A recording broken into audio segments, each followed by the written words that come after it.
안녕하세요. 우리 신앙이야기의 박PD입니다. 오늘은 아담 이브 뱀 19번째 시간입니다. 함께 읽어보도록 하겠습니다. 영지주의자들은 정통파 기독교인이 성서, 특히 창세기를 작고에 얽매여 해석한 까닭에 심오한 의미를 놓치고 있다고 주장했습니다. 창세기의 내용들이 불합리하게 보이는 이유는 영적 비유로 이해되기를 바라고 쓰여졌기 때문이라고 합니다. 교훈이 있는 역사로서가 아니라 의미를 지닌 신화라는 말입니다. 이들은 성경의 모든 구절을 깨쳐야 할 화두, 즉 오묘한 진리를 지닌 수수께끼로 여겼습니다. 이런 방식으로 읽어야만 성경은 상징물의 희미한 표면이 되어 영적 모험심을 지닌 사람들을 인도하게 된다고 합니다.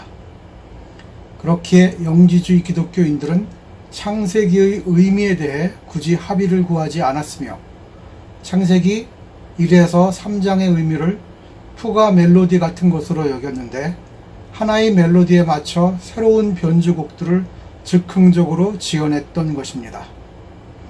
이레나이우스 주교가 보기에 이 변주곡들은 모두 신성모독으로 가득 차 있었습니다.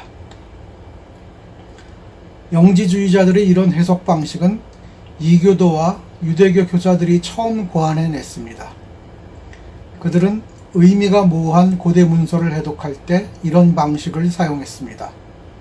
예를 들면 그리스 교육의 토대를 형성한 호메로스의 일리아스와 오디세이아가 글자 그대로 읽혀서는 안 되며 표면에 드러난 명백한 의미의 차원을 넘어 상징적 의미를 추구해낼 수 있는 사람이라면 누구나 거기에 자연철학의 심오한 진리가 숨겨져 있음을 발견할 수 있다고 스토아 철학자는 말합니다.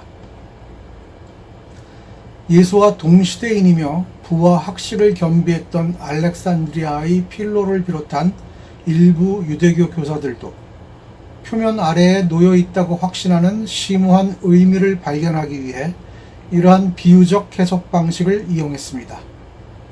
그는 창세기의 창조 이야기를 교훈을 담고 있는 역사로 읽기도 했지만 의미를 내포한 신화로, 다시 말해 상징들 속에 심오한 진리가 숨어 있는 이야기로 보기도 했습니다. 필로의 비유적 해석이라는 책에서 아담과 이브는 인간 본성에 내재한 두 가지 요소를 상징한다고 보았습니다. 즉 아담은 하느님의 형상에 따라 만들어진 정신으로 고상하고 남성적이며 합리적인 요소를 대표하며 이브는 모든 열정의 원천인 육신 혹은 감성으로 열등하며 여성적인 요소를 대표한다고 보았습니다. 실상 필로의 주장은 오늘날 서구 이원론의 경향성을 잘 보여주는 이론입니다. 정통적인 해석가들은 영원한 존재인 하느님과 그의 유한한 피조물 사이엔 엄연한 차이가 있음을 강조합니다. 영지주의자들은 일치를 주장하기 때문에 그 차별성을 더욱 강조하고 있다는 뜻입니다. 20세기 유대교 신학자 마틴 부버 또한 하느님을 완전히 다른 존재로 묘사하였고 도미니크회 수도사인 마이스터 에크하르트 또한 우리의 완전성과 은총은 우리가 창조 당시의 땅을 가로질러 원인 없이 존재하는 근본 원인에 실제로 도달하는가에 달려있다고 주장했습니다. 다시 말하자면 영혼의 한가운데에 깊이 자리한 하느님을 영접하는 것에 달려있다고 설교했습니다. 이 정도의 주장도 콜로뇨의 대주교를 격분시켜 에크하르트의 저서들을 이단으로 단죄한다는 교황의 교서를 받아내도록 하였습니다. 그러나 동양에서는 인간을 야훼의 흙 인형으로 보지 않기에 도무지 이해할 수 없는 행위일 뿐입니다. 마틴 부버는 유대교 신자가 신과 맺는 관계를 나와 당신이라는 말로 특징 지었습니다. 기독교 신자도 마찬가지로 힌두교인들처럼 내가 당신이다 라고 말하지 못합니다.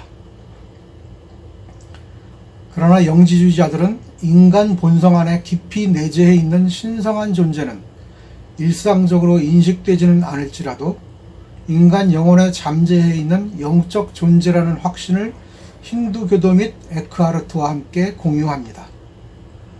발렌티누스의 추종자 프톨레미우스에 따르면 아담과 이브 이야기는 인류가 일상의 의식 속으로 추락했으며 자신의 신성한 기원과 맺은 유대관계가 상실됐음을 보여준다고 합니다. 빌립보금서의 저자에 의하면 사람들은 자신의 바깥에 있는 외적 존재의 신성을 투사하는 오류를 범했고 그 결과 종교가 창안되었다고 합니다. 태초에는 하느님이 인간을 창조했다. 하지만 이제는 인간이 하느님을 창조한다. 이것이 바로 세상이 존재하는 방식으로서 사람들이 신들을 만들고 신들의 창조를 숭배한다. 차라리 신들이 인간을 숭배하는 게 더 낫지 않겠는가. 일부 영지주의자들은 밀로와 유사한 해석법을 택했지만 그 내용은 달랐습니다. 그들은 필로처럼 인간의 정신역학을 정신과 감각의 상호작용으로 묘사하지 않고 영혼과 영성의 상호작용으로 묘사했습니다. 다시 말해 정신과 감각을 포함하는 일상의 의식인 심령과 더 높은 차원의 영적 잠재의식인 영성의 상호작용이 인간의 정신역학이라는 것입니다.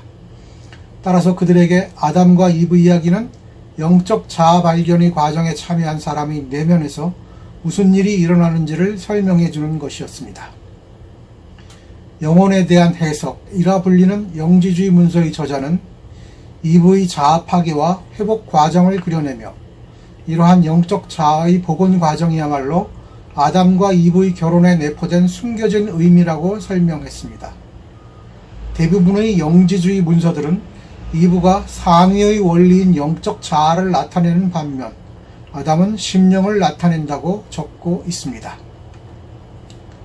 태초에 이브는 어떻게 아담 안에서 나왔고 어떻게 영혼인 아담을 깨워 영적 본성을 자극하게 했는가?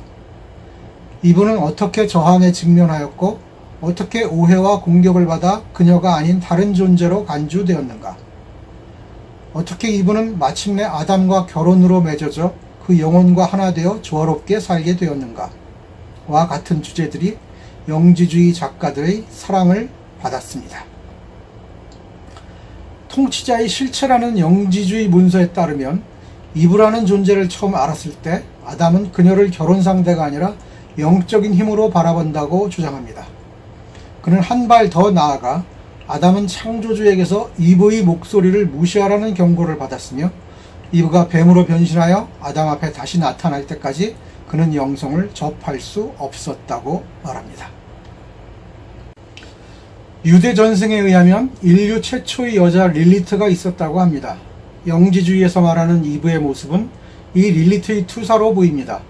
성서에 드러난 피동적이고 소극적인 이브의 모습보다는 더욱 능동적이고 적극적이며 진보적인 모습을 보이는 릴리트를 이브의 모습에 투사하여 이른바 진리에 더 가까운 모습으로 그려냅니다.